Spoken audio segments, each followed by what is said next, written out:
नमस्कार मित्रों। एक जानकारी जो पूछी गई है कि क्या वार्म अप के दौरान फुल नेक रोटेशन अलाउ है या नहीं है, और यदि हम लोग फुल नेक रोटेशन करते हैं तो इसके क्या डिसएडवांटेज या एडवांटेज हैं।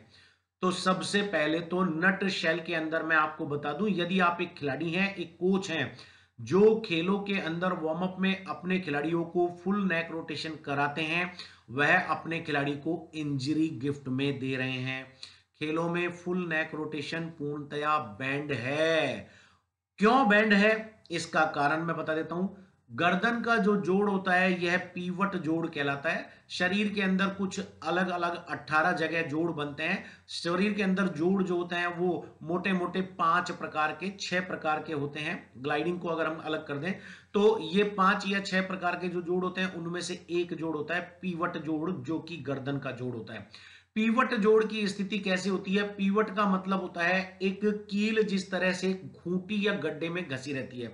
तो जिस तरह से ये मेरा गड्ढा आपको दिख रहा है, इसके यह पीवट जोड़ है और इसके अंदर गर्दन इस तरह से फिक्स रहती है और गर्दन इस तरह से घूमती है। अब जिस तरह से आप देख पा रहे हैं, इस जोड़ के अंदर मेरा पूरा हाथ रोटेट नहीं हो पाएगा, क्योंकि एक लिमिटेशन प्रत्येक जोड़ की है। सेम ऐसे ही पीवट जोड़ की भी एक लिमिटेशन होती है कि हाफ रोटेशन तक जाने के बाद यह हाइपर रोटेशन की अवस्था में पहुंच जाता है और यह फुल रोटेट नहीं कर सकता। अगर आप गर्दन को फुल रोटेशन करेंगे, जिस तरह से मैं अभी एग्जांपल दे रहा हूं, तो यह नुकसानदायक होगा। नुकसानदायक कैसे होगा कि गर्दन का जो जोड़ बनता है वो एटलस और एक्सिस वर्टिब्री से मिलकर बनता है।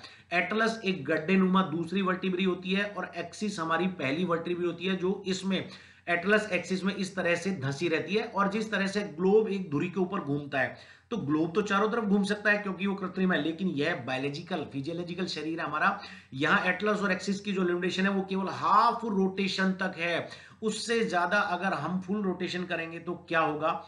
एटलस और एक्सिस से जो स्पाइनल कॉर्ड के रज्जू आ रहे हैं, जो तंत्रिकाएं सेंट्रल नर्वस सिस्टम से आ रही है, वो हाइपर एक्सटेंड होगी, जिसके अंदर उनमें टीयर खिंचाव की समस्या आएगी।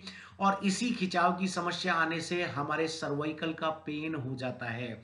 सर्वाइकल का पेन क्या होता है? जो 26 कशेरुकाएं हमारे मेरुदंड की होती है, उनमें से प्रथम 7 कशेरुकाएं हमारे गर्दन को बनाती हैं। और गर्दन को जब हम लोग फुल रोटेशन करते हैं तो फुल रोटेशन से हमारी वो तंत्रिकाएं रज्जू जो हैं वो हाइपर एक्सटेंड हो जाते हैं, जिससे इन सातों वर्टिब्रीज के अंदर दर्द रहना शुरू हो जाता है, जो ना केवल गर्दन अपितु अपर आर्म मतलब कंधों तक भी फैल जाता है और इसके अंदर एक तरह से स्टिफनेस आ जाती है।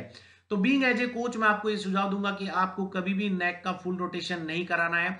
अगर आपको रोटेशन ही कराना है तो देखिए ध्यान दीजिएगा, रोटेशन क्या होता है? एक एक्सिस, जिस तरह से ये रेडियस और अल्ना है, यह घूम रही है, तो यह एक निश्चित रेंज तक घूम पा रही है, तो आप हाफ रोटेशन करा सकते हैं ज्यादा से ज्यादा। अदरवाइज मैं आपको सजेस्ट यही करूंगा, गर्दन के जोड़ के लिए जो एक्सरसाइज बनी है, फ्लेक्शन एक्सटेंशन, फ्लेक्शन एक्सटेंशन, ठीक है, यही आपको करानी है, रोटेशन नहीं करानी। रोटेशन करानी है तो हाफ रोटेशन से ऊपर नहीं कराना, अदरवाइज सर्वाइकल की समस्या से आपके खिलाड़ी ग्रसित हो जाएंगे। सर्वाइकल एक बार आता है तो 3 से 4 महीने रहता है, क्योंकि शरीर के अंदर तंत्रिकाओं की चोट एक बार आती है तो 4 से 6 महीने तक ही जाती है प्रॉपर रिहेबिलिटेशन से। आशा और उम्मीद करता हूं आपको दी गई जानकारी अच्छी लगी। नमस्कार, जय हिंद, जय भारत।